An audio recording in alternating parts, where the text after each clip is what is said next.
I've thought about doing this for a while now, just kind of sitting down and talking about playing solo role-playing games.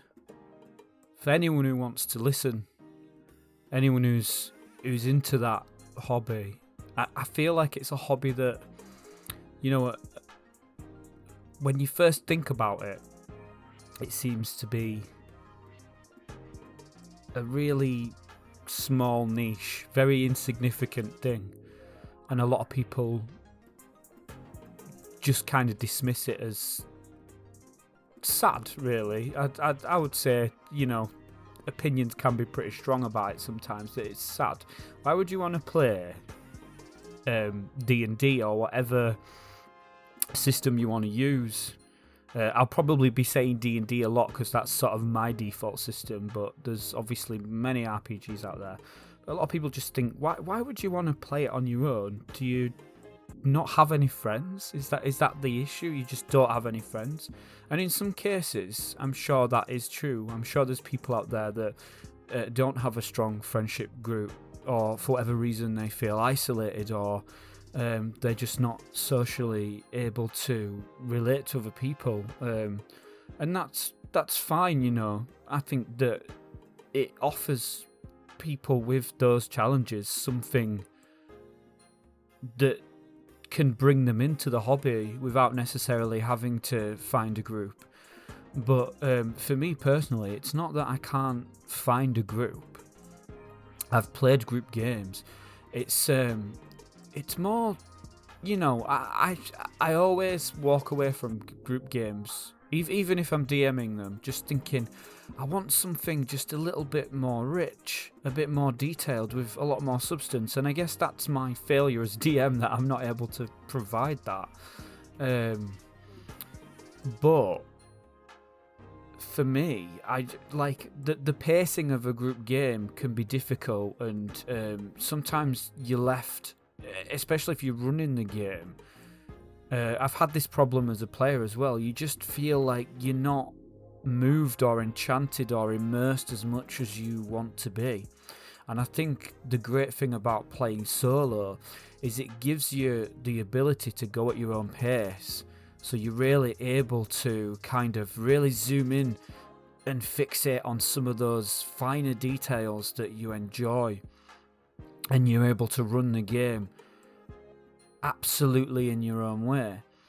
But it comes with a lot of other challenges, and I think the main one for me, the main thing that I'm trying to kind of overcome with my solo role playing, is the problem with being able to be enchanted and immersed and drawn into the setting and surprised by it.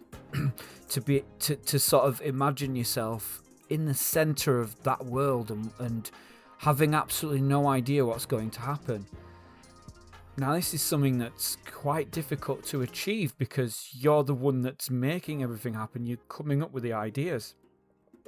And of course, there's a lot of mechanics out there, whether it's Mythic GM Emulator that you're using, or DM yourself, D100 Dungeon. There's loads of them. I don't even know which ones are probably the most popular or most used, because my approach is a little bit different. I create my own set of rules, and I would recommend this to anybody. I would recommend that that's how you approach the game. You can borrow ideas from these other rule sets and use them and incorporate them. But I think this happens a lot in the community. I think what people do is they take all these different rule sets and they kind of create a hybrid based on exactly what they want to achieve. And I think that's great. And I think that anyone who does that, they're on the right track when it comes to trying to find a way to create that sense of surprise and delight and enchantment and immersion, whatever you want to call it.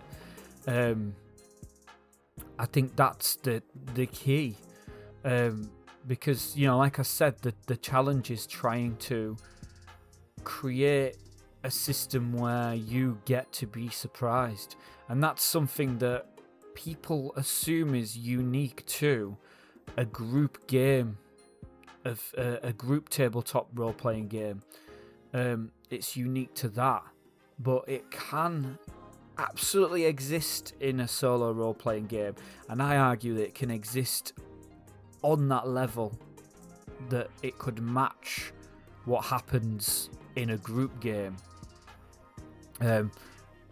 But it's something you've got to work at, and you've got to build these techniques, and it doesn't happen overnight. So I would, my advice to anybody that wants to get into solo role-playing is stick at it, because you will eventually, if you stick at it long enough, create a technique to fully have this realized world where you get to be surprised. It's something that you can't achieve overnight. It's something that you work at from refining your rule system and your approach. And also, it's an exercise in sharpening your imagination. And I think over time, the more your imagination develops, the easier it is to just kind of suspend your disbelief, get involved in the world, and the decisions that you have to make as a DM outside of being a player start to happen a lot more automatically. And it all gets built into your brain, basically, and you sharpen those cognitive tools to help really, really pull yourself into your own world.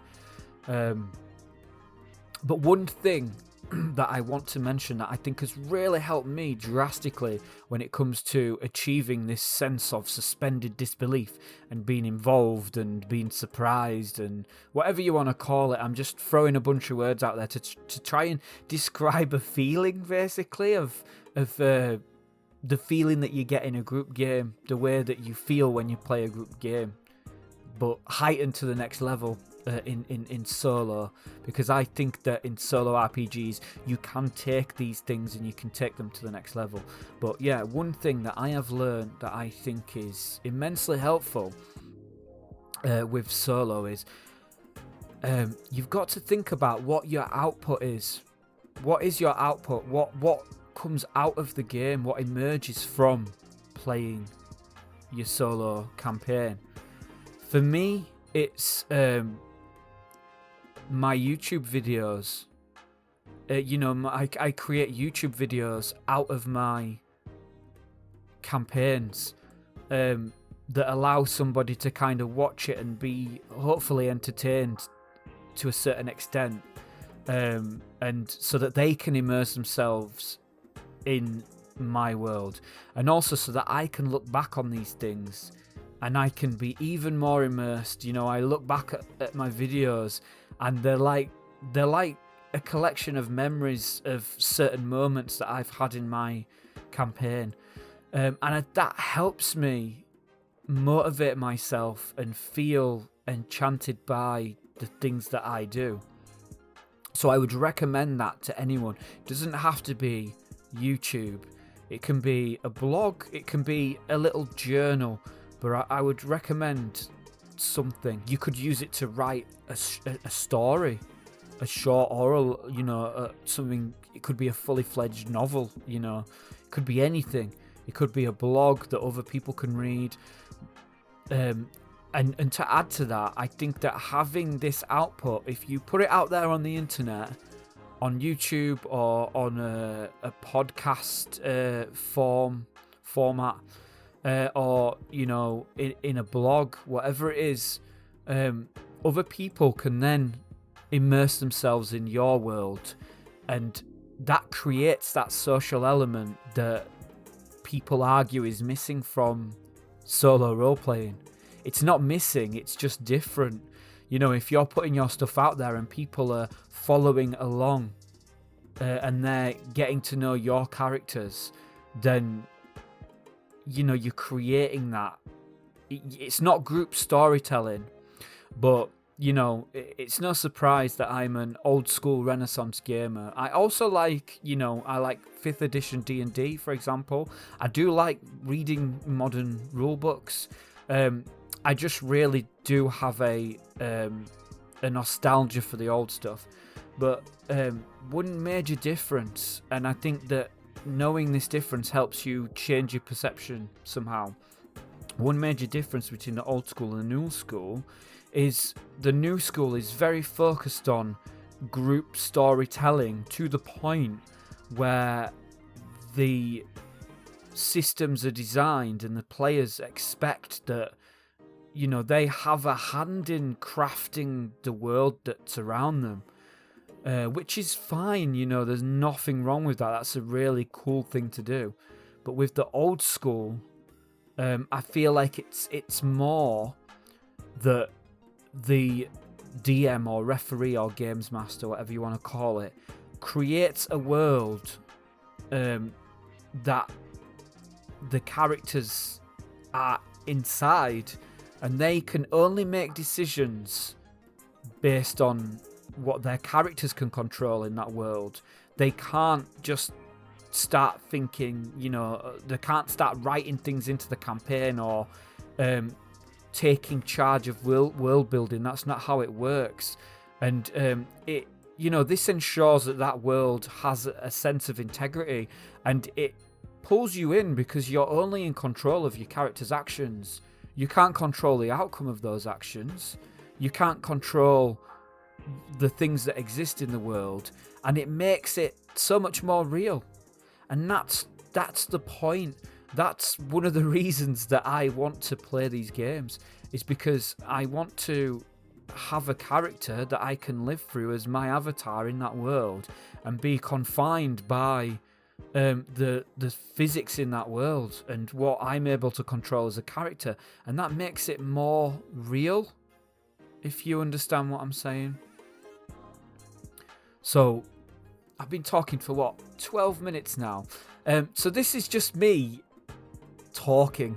I had no idea what I was going to say until I started talking, and I just wanted to do this as an experiment to see how it works out and perhaps share these ideas with other people.